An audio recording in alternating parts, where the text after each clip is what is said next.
There are so many things as humans that we don't really understand. There are mystic, magical, fated things, as well as otherworldly realms that we just can't comprehend unless it's through the journey of our own soul. I'm your host, Steffi, aka The Spirit Sis. I'm a psychic medium, astrologer, and intuition teacher, and I'm here to take you on an exploration of all things spiritual. I'm going to connect to Source, give you divine downloads, and I want to keep you in the spirit loop. So here is the Psychic Scoop. Hello and welcome to the Psychic Scoop podcast. I'm Steffi, aka Spirit Sis. I'm joined by two very special guests today, two green witches. We have Chris Young and Susan Ottaviano, who wrote The Green Witch's Guide to Magical Plants and Flowers. Hello. Hello. I'm so excited to chat with you. I have so many questions, and I know our audience is just going to love you. Thank you for having us. Yeah. So, okay, you two have been friends for over 30 years. Yes. Have you always been into the witchy stuff, the mindfulness, or is this like a new part of your experience as friends? Like, tell me about your journey together. Well, I think we both, the book kind of comes out of our common interests of mindfulness and plants. I'm a big plant nerd. Susan is a cooking whiz. She's a whiz in the kitchen. She's a kitchen witch, basically. I love that. And I've always been interested in green witchcraft. It kind of was introduced to me in the 90s. I was working at this agency job in New York, and it was really stressful, and I was really freaked out. And this was in the fancy days when agencies used to have kitchens. And I would go to the kitchen to get my boss his bialy and his coffee, and I would just be so stressed out. And the woman who worked in the kitchen was a green witch, and she gave me all these tools to kind of get through this kind of rough point in my life. And then years later, when Susan and I were talking about the book, I sort of pulled her in. Cool. I also feel like the book kind of took a life of its own because originally we were trying to figure out a project that we could do together. I think combining Chris's interest in plants and my illustrations. And then all of our interests sort of came together. That's where the mindfulness and the green witchcraft. I mean, I've been getting much more interested in, witchcraft and the idea of manifesting what you want in your life. And it sort of all came together. And parts of the book, like I said, we were just going to do plants and illustrations. And then it just evolved, and it seemed so natural, actually. Yeah, it kind of started almost as a little kid's book. Yeah, originally. And then now that when Chris introduces us as the kitchen wench and the plant expert, it always suited us. So it told us what to do. So we're so excited about it. I love that. And for those watching on YouTube, your black cat, Susan, just like hanging out in the background as you're talking. This is where her food is. So she was trying to get up and that's Cersei. No, seriously, I love that. Yeah, it just both of your vibes and your backgrounds like match exactly. I feel like what you brought to the book, like you're very much on brand. So you mentioned green witchcraft a lot. Let's go back to the basics. What exactly is green witchcraft? Well, it's not what you would think of when you think of witchcraft, which is sort of a coven, and you might associate it with darkness and blah. But this is really about nature and finding the magical qualities in nature, like the magical qualities in crystals and the magical qualities of the stars and the moon. And also for us, primarily with this book especially, it's the idea of magical herbalism. And harnessing the magic powers of plants.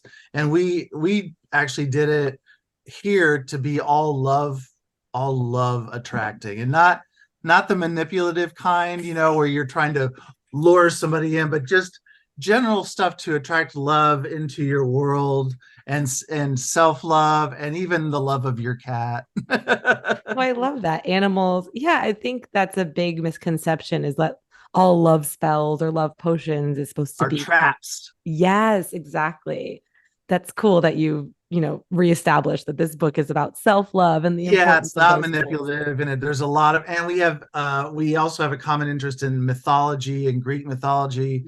So some of our origin stories on the plants in the what did you know sections will take you to the Greek mythology of that plant. Oh, that is so cool. Okay. We're nerds. No, I love that. I mean, that's why the book is so full packed with like so much information. So I love nature, I love plants, but when I think about gardening, that can be difficult for some people. I feel like some people have like a little bit of a like it's really hard, or maybe they kill plants. I've heard just like clients or friends be like, I can't do that, it's hard.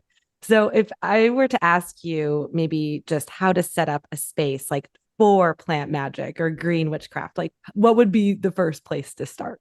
Like setting up a sacred space. I would say if you wanted to grow things, get some nice deep pots, put some good soil, good compost in there, give them the right amount of sun, make sure the soil stays damp, do all the basic stuff and grow easy stuff. Start easy. Like rosemary's an easy one. I've got basil here. That's a good looking basil plant too. He's been going for quite a while this summer. Grow the easy ones first, and then you'll get your confidence up a little bit and you'll think, oh, maybe I'll try cilantro now. And maybe, even though I can't eat cilantro, it tastes like soap to me. Oh, are you one of those? I'm one of those. We were talking about, if you don't like cilantro, you're a super taster. Have you ever heard that term? No. It's a certain kind of tasting where there's certain things on your palate that don't work for you, and it's considered a super taster. Okay. Chris, I like it. It sounds like a superhero. Super taster. I'm a super taster. Oh my God. Susan, when you're practicing green witchcraft, do you set up like an altar or a sacred space before you start? Like, do you have any intentions? About the altar, and I think more than ever now that we're doing a lot of interviews for the book, we really think that our sort of what we have to offer is really our kind of open-ended. Like I have an altar, but it's the things that you love and the things that please you. You can follow some rules. You can have a rose quartz or have different things that you learn about, which I find fascinating. But you could also have things that feel special. And like you said about our environment, I think all beautiful things go together. So if you have a bunch of beautiful things and you feel like it empowers you and it makes you feel good, and it's a place where you can, meditate and think, I think it's a great thing. And however you want to interpret that is the way to go, as far as and also when you're doing spell work or doing like some of the recipes that we have in the book, I always think that you kind of make your altar there as you're doing it. Like it really, I think, is a way to ground yourself and make it kind of a really good experience for you. You lay out the things you're working with in a beautiful way, and you think about your spoon as a wand. And I do have this is sort of my sacred space here behind me. But I think that wherever you're doing it can be your sacred space. I love that. Okay, you already started going into my next question because you talk in the book about like your tools. So do you have a few tools that are your go-tos? You said a spoon as a wand. I mean, I know there's probably things we have like laying around our house already. Are there any things that are like non-negotiable? You have to have it every time you're doing spell work? Well, I think that the mortal and pestle is kind of because I love the idea about being more physical. I mean, I'm not going to say that I didn't, because we were on a TV show a couple of days ago, and they were like, did you use the mortal and pestle? And I'm like, well, I made the basil in a food processor. I love to use my hands, and just like Chris in the garden, the idea of doing it yourself and using your hands and putting that energy in it. The same way I almost think your best tools are your hands and what you can do with that. But I love certain things that, like strainers and the mortal and pestle, I would say is my number one kind of go-to, because you can really put yourself into that, and you can really, you really take it to another level. And it's great to have good tools in your kitchen and in your garden, but I think it comes from the heart. That's the most important thing, that's where all the creativity and the intuition comes from. I mean, an intuitive everything is what we're talking about with gardening and plants and spells and crafts. Follow your intuition. You know what I mean? Make yourself feel good. Beautiful. Beautiful. Mindfulness. Yeah. Yeah. And I think that's where people get hung up on like witchcraft or spells. They think they have to have, even though like cauldrons are amazing, but I think people get a little bit of a mental block around that, Yeah, cauldrons help when you're burnt. I did a little spell at Christmas time, and we did it in a bowl, but then when it lit up on fire too much because you were burning the little things, then I'm like, oh, I should have used my cauldron for that. So well, it's really good for incense. It's really, I'm a big incense lover. And before the interview started, I lit my incense, and I love my little cauldron because you can burn resin incense in it, and it's just it's nice. And it's also nice to use with spells where, say, really simple spells like things you want to get rid of, you write it down on a piece of paper and toss it in the cauldron and burn it. That. Yes, I love that one. That one's fantastic. Yeah, that's a good New Year's one. Yeah. So I guess I was going to ask, are there any specific herbs or flowers that you feel like are pretty like versatile in spells? Like you said, rosemary, I've heard that being used a lot.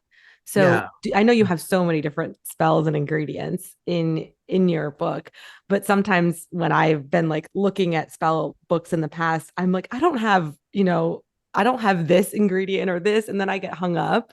So are there specific ingredients? I think that's exactly what we did. We replaced it and said, okay, we're not going to use the mugwort in this, but why don't we use something with this kind of property, or even also things that you have. I mean, that's what we're encouraging people to do. Like, wow, so this has rose petals in it. Maybe I can use the lavender I have and put that in the candle instead, or actually that's vice versa with our candle. We have, because I was going to make a candle, and we have a lavender candle recipe. And I'm like, well, I have all these rose petals from Chris's garden. And I'm like, well, I'm going to put the rose petals in it, and then I'll use rose oil, and sort of adapting to what you have and what you're, thinking about, the way you feel about different things in your kitchen, like bay leaves and cinnamon and nutmeg. And we put nutmeg is really good for fidelity. So we kind of add that into a lot of the spells that we need, a little extra push there.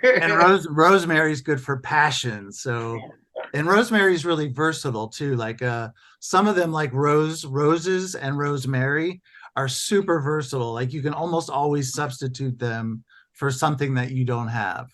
And it's so kind of like what Susan was saying, you can kind of make the best out of what you've got, and you'd be surprised how many things you've got. Like you may not have this potted basil sitting on your porch or whatever, but you might have spice in your spice rack. You might have some dried basil, and you could use that.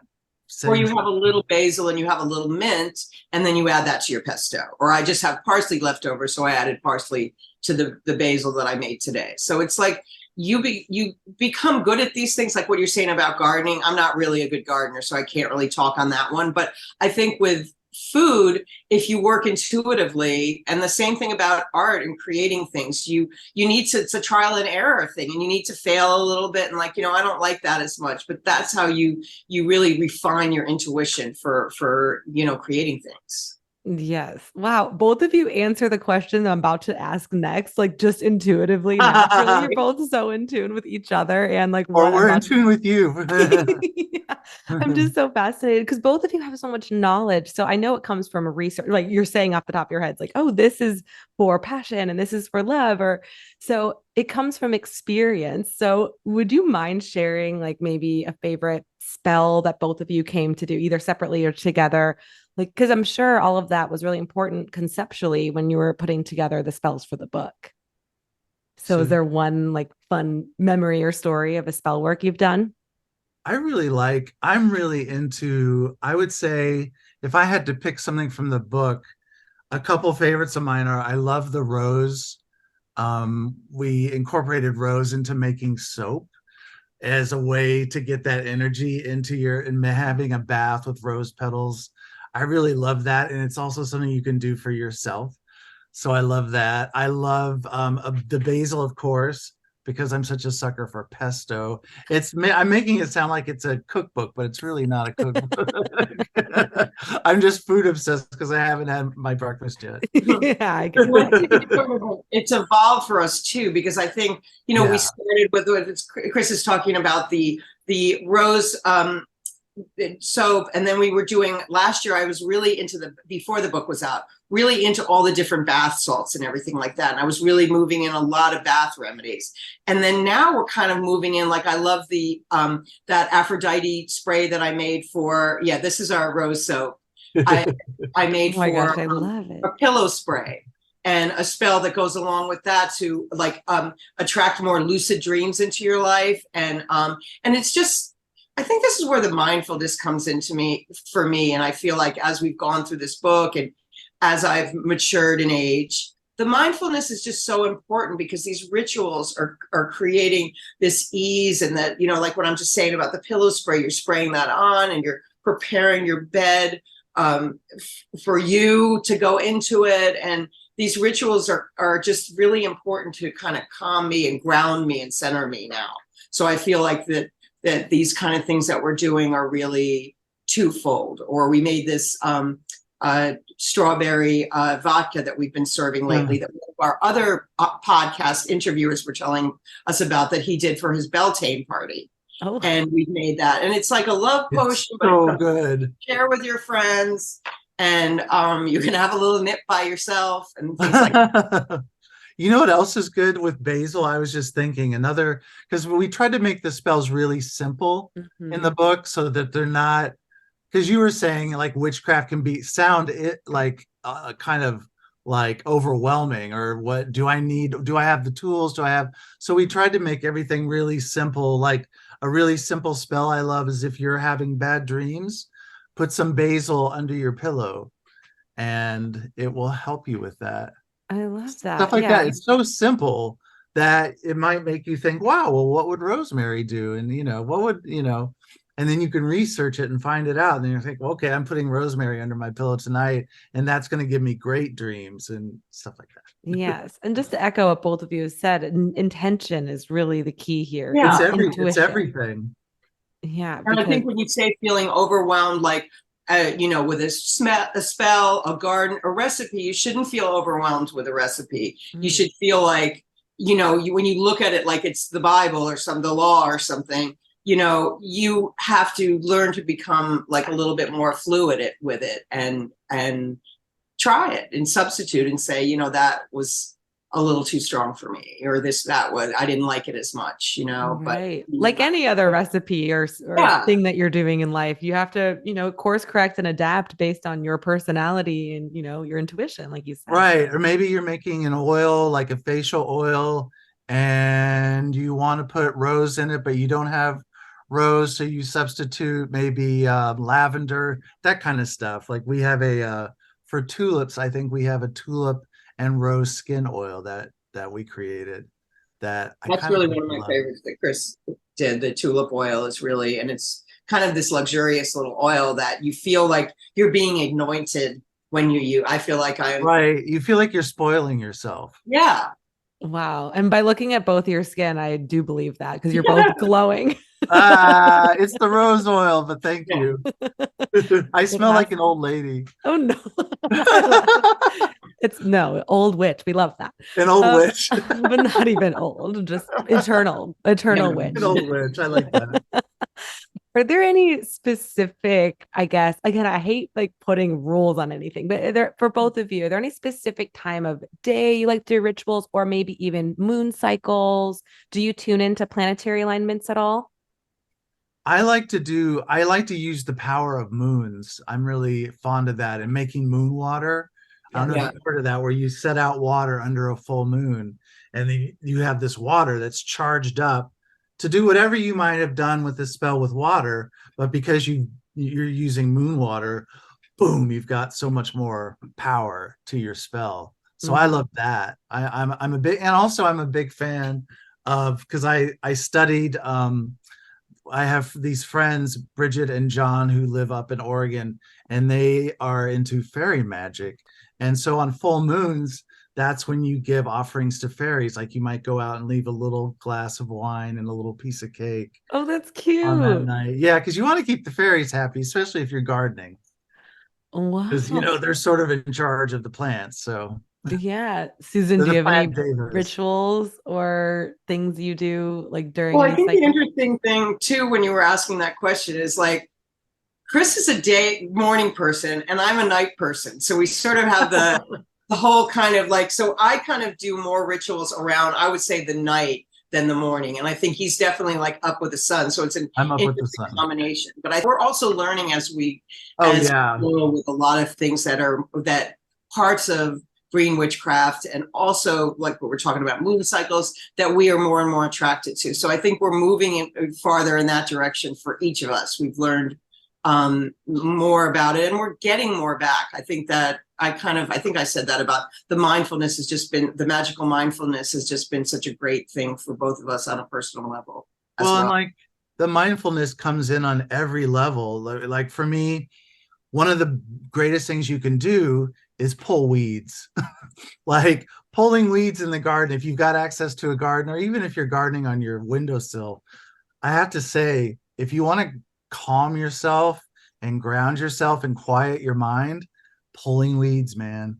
It does That's the such a trick. metaphor for life too, you know, the Totally. Yeah, weeds. pull the weeds out of your life. I Yeah. mean, Japanese tea ceremonies or sweeping the floor and things that, I mean, I was just reading an article about why you get ideas in the shower. You know what I mean? You're in a different sort of mindset, and it's important to do that I mean, for me as an artist to get, how do you get in your flow state? You know what I mean? How do you get in that state where you're coming up with ideas? So that's a very important thing to me, you know? It's interesting that you bring up showers, because someone just told me this great advice that if you're upset, if you're feeling upset or overwhelmed or anxious or really sad and crying, if you jump in the shower, the water knocks you out of it. So it puts you back to like a steady state just by the fact of making contact with the water will change your Absolutely. mood. Yeah, I haven't tried it, but I you love have it. to. Every time you've taken a shower and felt better, you have done it. You know what I mean? Oh yeah, yeah, you're Taking right. a bath or taking, the way that's what I was saying. Like, I feel like as we get older, I really respond to these things even more than I ever did, and how they can really, the act of lighting a candle, why these like transitions can really, because I guess it is about, manifesting it and like putting it in your mind that you are like, you're lighting these candles, and it is like lowering your, blood pressure. Your Yeah, rituals are calming you. yeah. Before I do anything, I always light incense. I think I said that even before the interview started. I lit my incense. Now I So have to ask both of you because I didn't ask and I normally do. What are both of your zodiac signs? Libra. Oh, Leo. oh my gosh, that's so perfectly aligned. Like Libra Right. ruled by Venus, all about nature, offerings, Yeah. fairies, artistic expression in a different way. Leo, first of all, happy birthday Oh, soon, thank right? you. Yeah, it's My birthday tomorrow, right? tomorrow, It's tomorrow. actually. Oh my gosh. Yeah. Yeah, we just started Leo season, but Leo is all Happy about that birthday. divine creativity. And those illustrations are a perfect example of that. So that's really cool. But I always like to talk about using your zodiac practices for spell work, or like you said, like water. For me, I'm a Cancer, so I'm led by the Oh moon. So yeah. I love Wow. moon water, moon baths, but also I use the water as a portal for me to get, connection to spirit or connection to clarity of myself. So yeah, Yeah. for Libra, very much gardening is like Yeah. that's your portal. It's my portal. And we have an Debbie Harry wrote our forward. She's a Cancer. Oh my gosh, I love Yeah. it. Yeah, another Cancer. That's so That's cool. so interesting. I want to learn more about that. Then that would be, I'm a fire sign, so that would be, You're um, such a Leo. yeah. But You you're also are. You are. Libra, Just it's interesting how that kind of, how it works out, and they do Yeah, I come. don't normally think about it day to day, but since you brought it up, Steffi, I think you're Yeah. right. It's a good combo. yeah, no, totally. It is such a good combo for and And exactly I what you wrote about. because it's my birthday tomorrow, I was getting ready to do a post for us about what the Leo witch, like what they say about Leo witches. And so I was actually fun. Yeah, they say, let me see if I can find it here. Enchanter witch, that's what Leos are. Witches born under this sign have the natural ability to catch the attention of others, making them extremely talented illusionists, making them an extremely talented. They can easily hypnotize people, animals, and charm. Ooh, Susan the hypnotizer. I could see it. I mean, your illustrations and in itself, again, that's divine creativity coming through you. I just feel like this book was so, co-collaborated by the universe, like both of you getting together. We just crazy feel that way. What were you going to say, Chris? No, I was going to say we feel the exact same way.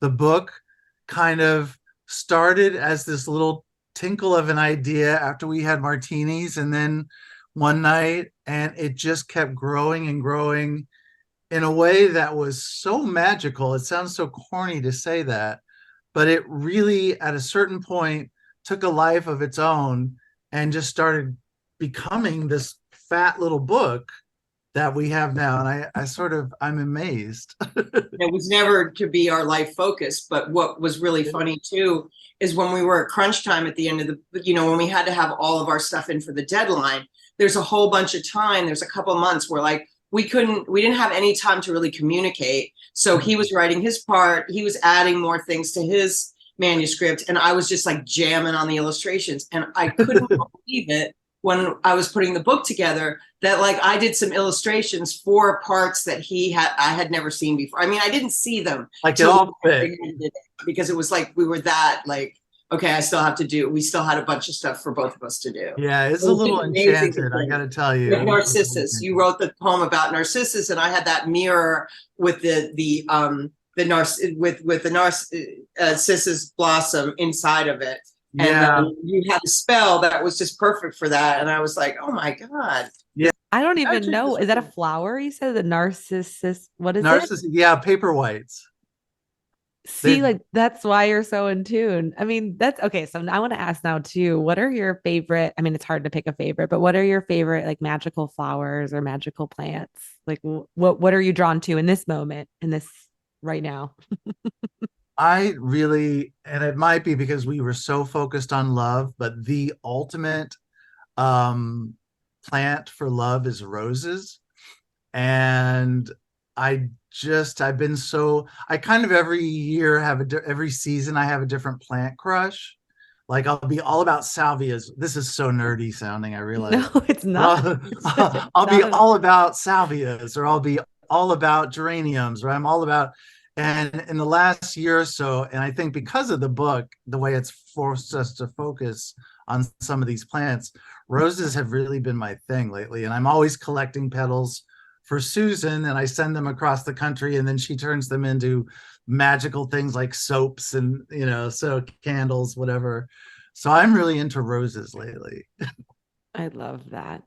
Yeah. Susan, do you have any specific? Well, it changes, but we were just in California, and when I drove to Sonoma with Jolene, there were all these, the Queen Anne's lace was on the whole route. Oh yeah. Just on the side of the road the whole way. And it's such a beautiful, it's kind of a weed, and it's just such a beautiful, the little lacy flowers. And, that's one of my favorites, but it has been such a joy to be able to, when you draw things, you really get a chance to really look at them and investigate the shape and texture and color, and it's sort of such a wonderful thing. So I guess I do have a crush on these flowers as well, because I spent so much time drawing them. So when I see them in real life, it's very exciting for me, Are you tempted to get out and grab all the Queen Anne's lace and make the jelly? Oh yeah.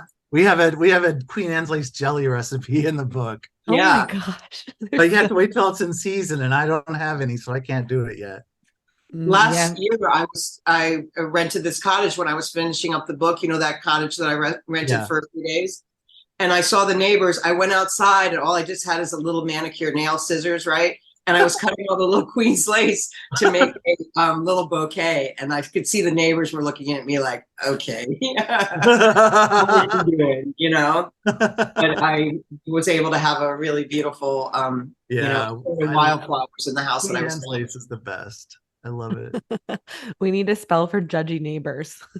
Yeah, maybe that's the next book. They definitely did. It was like a kind of a strange neighborhood, so it wasn't it just did look kind of funny. No, I mean it's so cool. I mean, just how connected you both are to nature and to what you're doing is just, I feel like every single sprinkle of love went into the book. Okay, so it was a real passion project. We were really lucky, and we weren't very, they really let us do whatever we wanted. So we just kind of were like, well, it's one more thing. Let's add one more, and finally we had to say, okay, that's. And I think too, COVID helped us a little bit because everything was so shut down that there was nothing going on during a big chunk of the book. So I was able to take the time and do the writing, because things were pretty quiet for a while. Yeah. Timing is everything. So, okay, love, you talked about how there's a lot of love spells. Is there a specific love spell that you want to share, or one that you really enjoy working with or doing often? It's a sachet you make out of I can show you. Have one right here. Oh, that's beautiful. That I made just the other day. And it has rosemary for passion.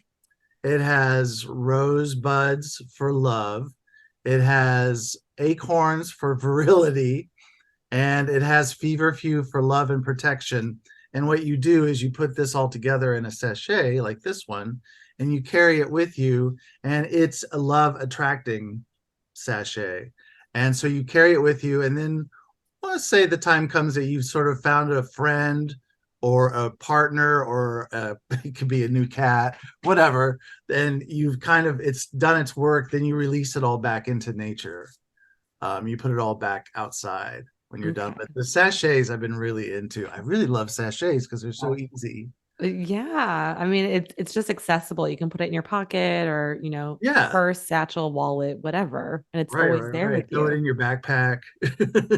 Yeah. Oh my gosh, that's cool. I think these things are great to give to people. It feels like you're giving, like Chris has been making the sachets at a lot of our book signing with people. And I think that people have really related to that. And it's something that, you can also give another person. I think with a lot of our kind of like crafts and spells and things like that, it's like an offering to people that it would be like a sweet little wedding gift or hostess gift or something like that. That actually is. It's perfect. It's in San Francisco, the couple that was there said that they're gonna make that for they're getting married, and they're gonna make that as their I don't know if they're gonna make them at the wedding or they're just gonna have them as their to everyone.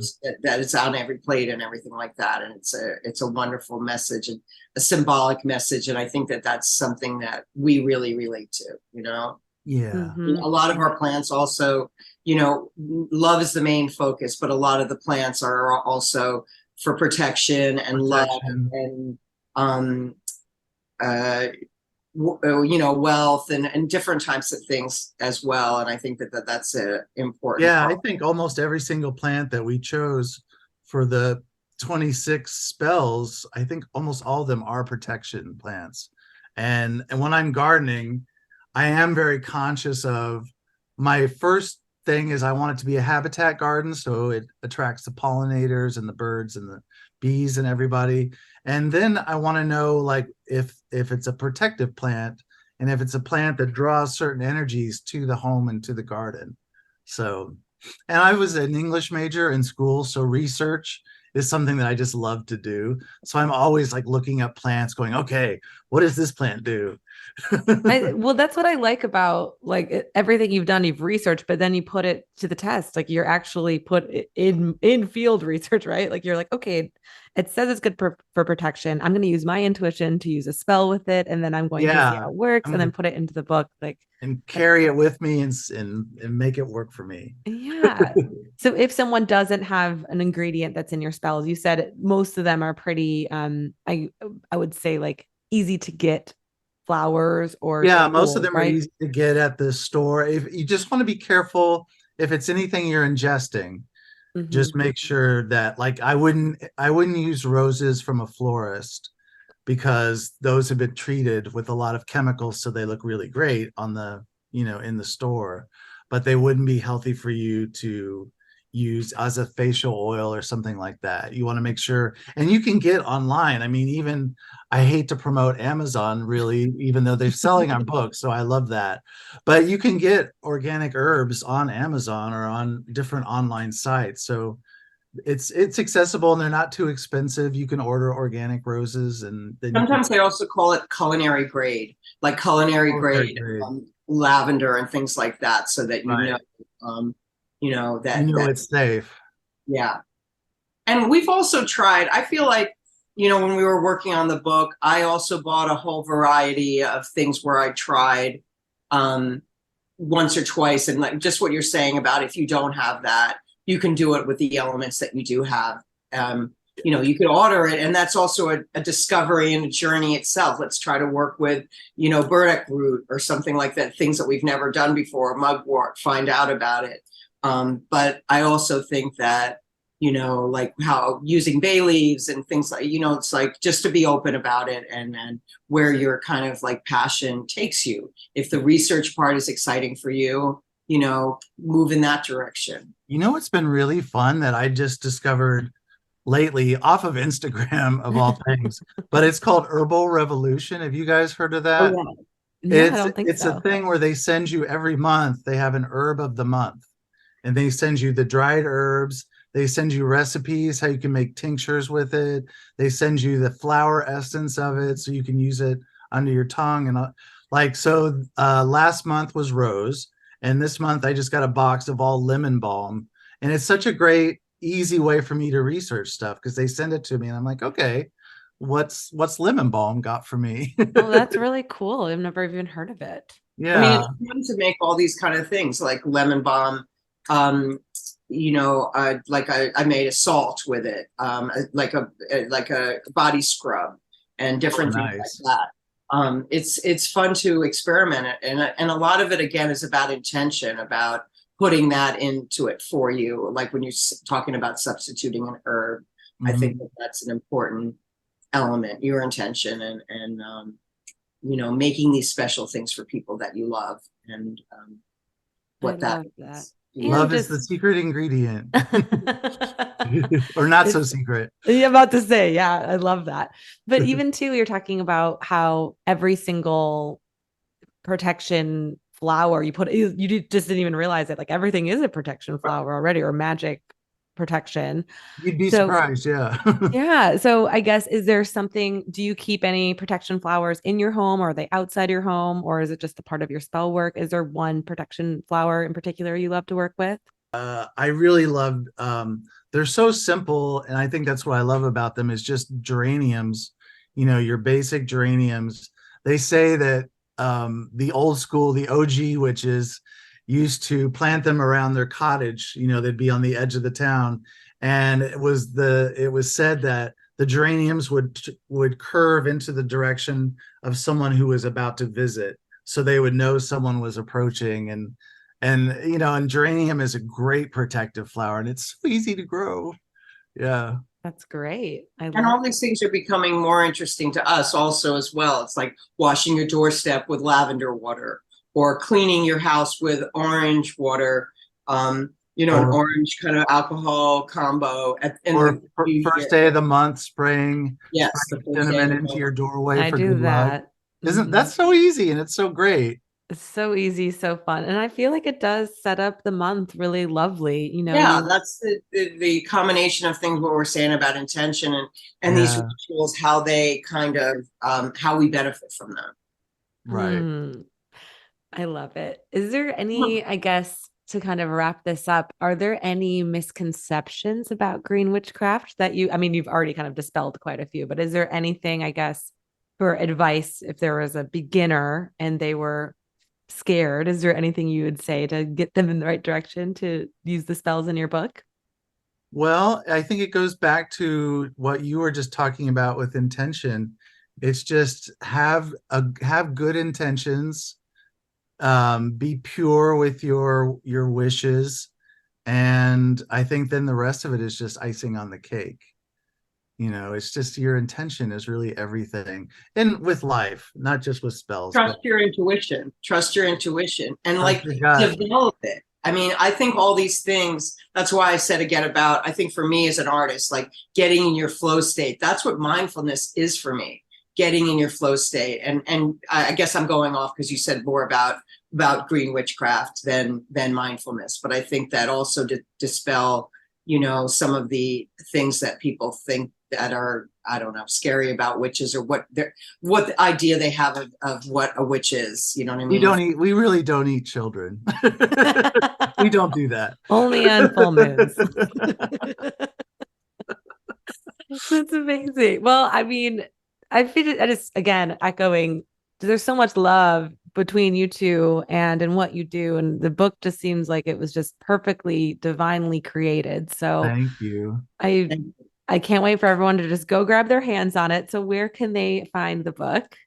You can find it. Well, we encourage everyone to go to their independent bookstores if there's some in their neighborhood, or if you can't, they have it at Barnes and Nobles online, and they have it at Amazon online too. All and the major outlets, right? but...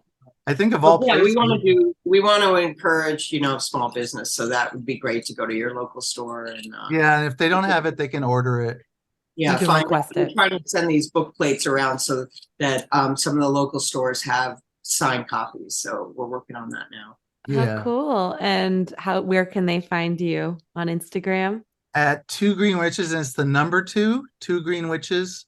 That's our handle, at 2 Green Witches. And are there any other books in the future? Anything that's been swirling around? Well, we're working on an oracle deck right now. Yes, I love that. Right? That sounds so fun. It's going to be amazing. It's going to be like kind of a kooky deck of, it's going to be just like our book is really just like all of our favorite things. Our deck is going to also include the things that most influence and inspire us. Yeah, you'll see Greek gods. You'll see characters from the Arcana, from the Tarot. You'll see cats. You'll see spiders. You'll see all kinds of fun stuff. Lots of flowers. Oh, okay. Well, I can't wait for that. Can't wait to read all the 26 spells in the book too. Thank you so much for your time. Thank you for having us. Yes. And for listeners, you know where to find me at spirit_sis on Instagram, spiritsis.com, and TikTok, spiritsis. Till next time. Love y'all. Bye-bye. Thank you so much. Hey. Bye-bye.